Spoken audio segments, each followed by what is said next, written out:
A big loving welcome to our very own channel, Ammu&You. I am Ammu and like always, I am here to narrate a story to you. The story today that I have for you is named Jimmy Valentine, written by the famous storyteller O. Henry. O. Henry is known for his perfect blending of humor and pathos.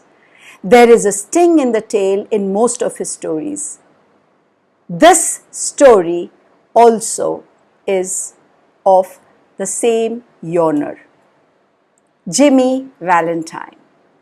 A guard came to the prison shoe shop where Jimmy Valentine was assiduously stitching uppers and escorted him to the front office. There, the warden handed Jimmy his pardon, which had been signed that morning by the governor. Jimmy took it in a tired kind of a way.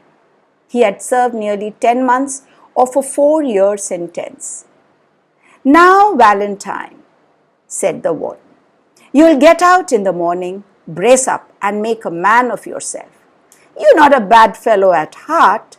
Stop cracking safes and live straight." "Me?" said Jimmy in surprise. "Why, I never cracked a safe in my life."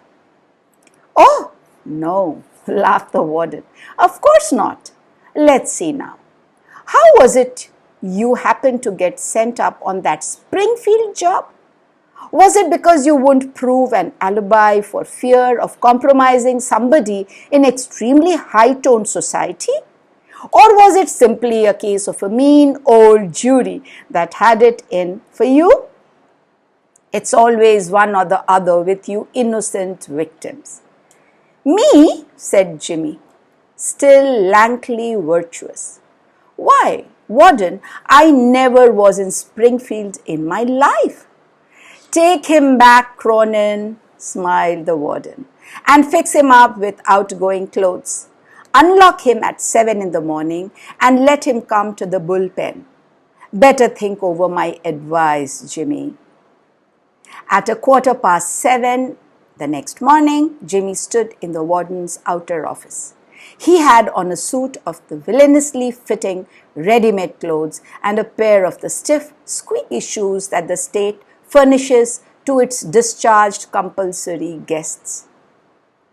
Disregarding the songs of the birds, the waving green trees, and the smell of the flowers, Jimmy headed straight for a restaurant. There he tasted the first sweet joys of liberty in the shape of a broiled chicken and a bottle of white wine, followed by a cigar, a grade better than the one the warden had given him. He got his key and went upstairs in his house, unlocking the door of a room at the rear. Everything was just as he had left it.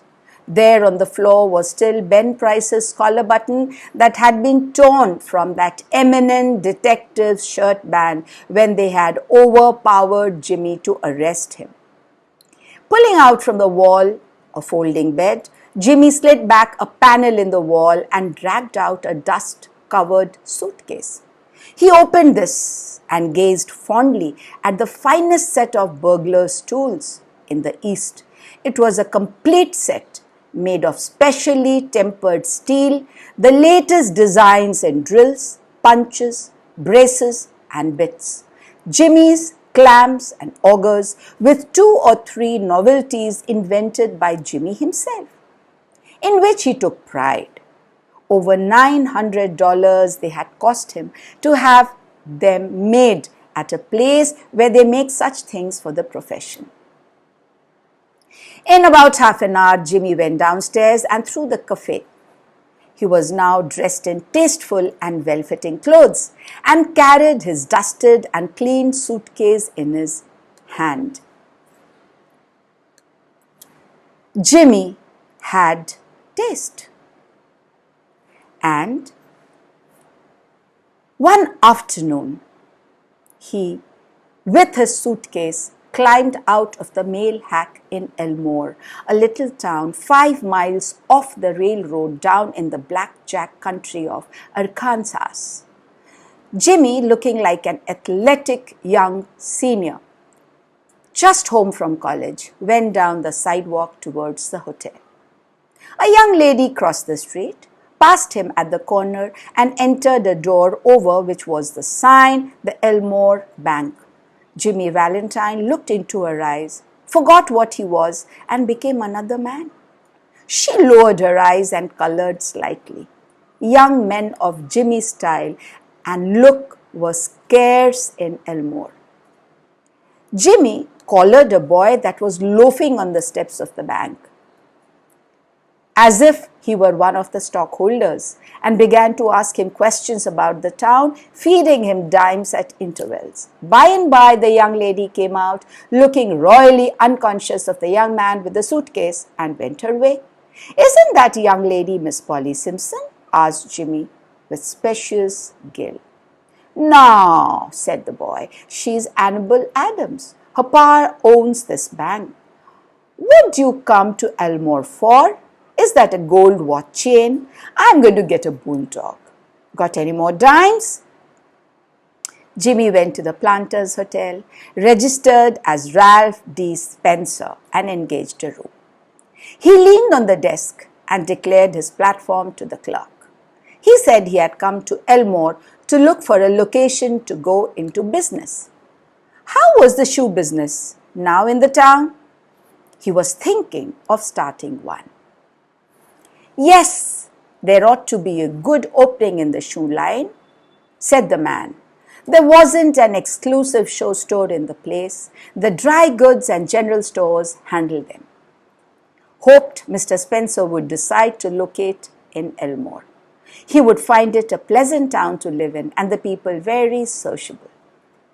Mr. Ralph Spencer, the phoenix that arose from Jimmy Valentine's ashes left by the flame of a sudden and alternative attack of love, remained in Elmore and prospered.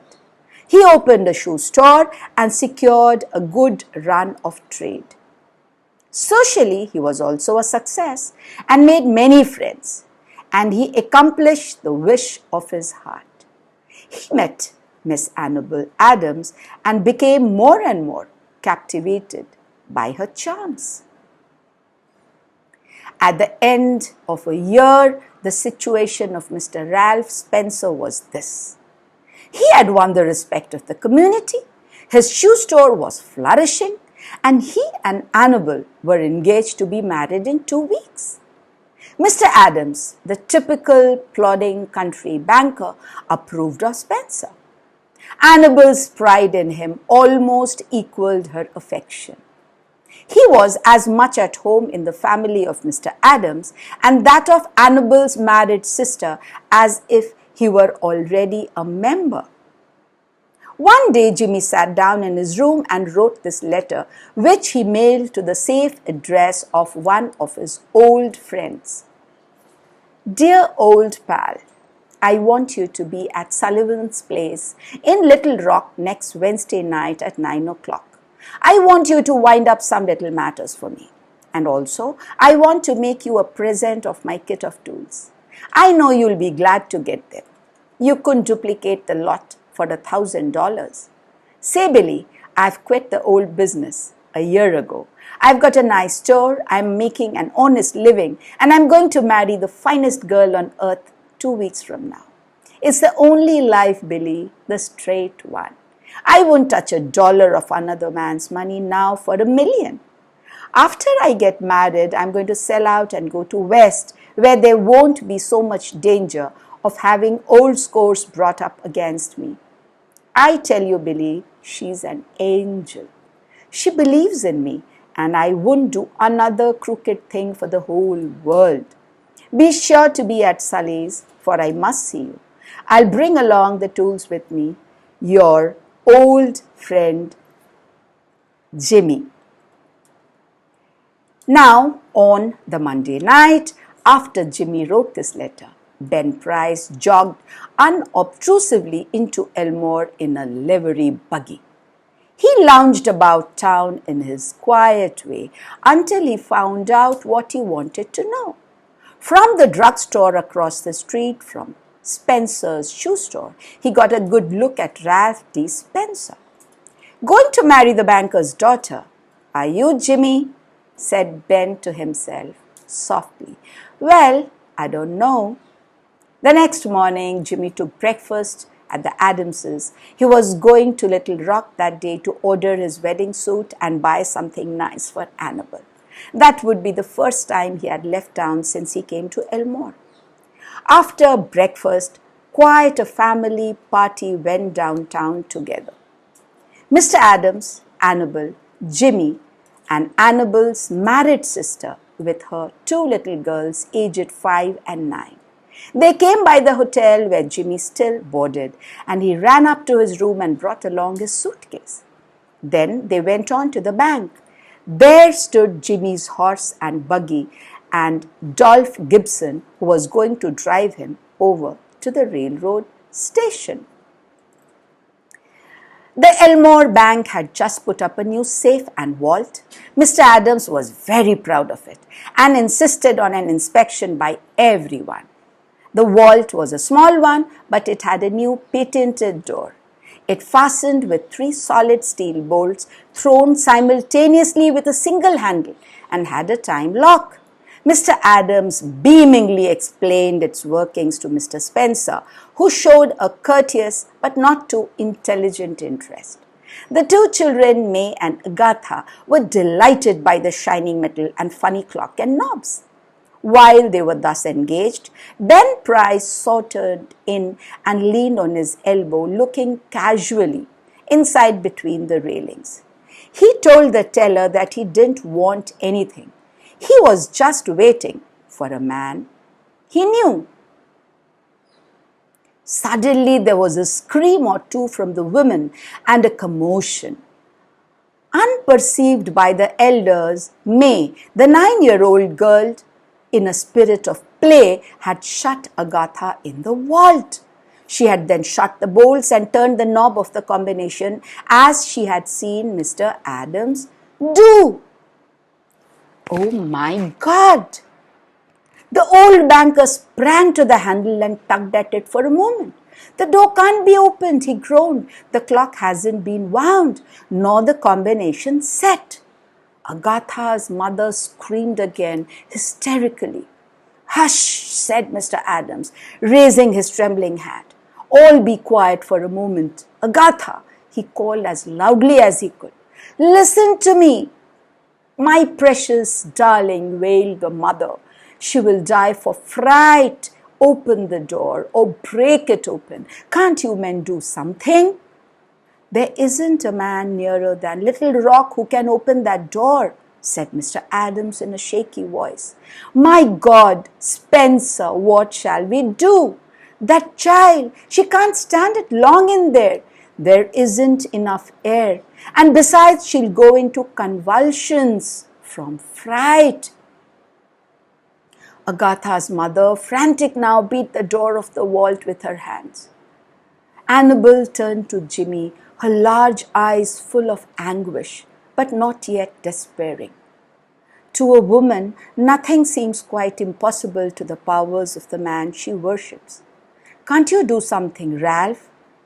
Try, won't you? He looked at her with a queer, soft smile on his lips and in his keen eyes. Annabel, he said, give me that rose. You darling, give me the one that you're wearing, will you? Hardly believing that she heard him all right, she unpinned the bud from the bosom of her dress and placed it in his hand. Jimmy stuffed it into his vest pocket, threw off his coat and pulled up his shirt sleeves. With that act, Ralph D. Spencer passed away and Jimmy Valentine took his place. Get away from the door, all of you, he commanded sharply. He set his suitcase on the table and opened it out flat. He laid out the shining, queer instruments swiftly and orderly, whistling softly to himself as he always did when at work. In a deep silence and immovable, the others watched him as if under a spell. In a minute, Jimmy's peg drill was biting smoothly into the steel door. In 10 minutes, breaking his own burglarious record, he threw back the bolts and opened the door. Agatha almost collapsed, but safe, was gathered into her mother's arms. Jimmy Valentine put on his coat and walked outside the railing towards the front door. As he went, he thought. He heard a faraway voice that he once knew call, "Ralph," but he never hesitated. At the door, a big man stood somewhat in his way. "Hello, Ben," said Jimmy, still with his strange smile. "Got around at last, have you? Well, let's go. I don't know that it makes much difference now." And then Ben Price acted rather strangely. "Guess you're mistaken, Mr. Spencer," he said. "Don't believe I recognize you. Your buggy's waiting for you, ain't it?" And Ben Price turned and strolled down the street. A master storyteller, O. Henry, brings so much of twist in his stories. I'm sure, friends, you've liked it. So please, may I request you to like, share and subscribe. Press the bell icon to remain updated with all the new videos on the channel. Your comments make me very happy, so keep them coming. Thank you for watching the video. Stay healthy, stay safe, and wait for me till I come again with another story to narrate to you. Bye-bye.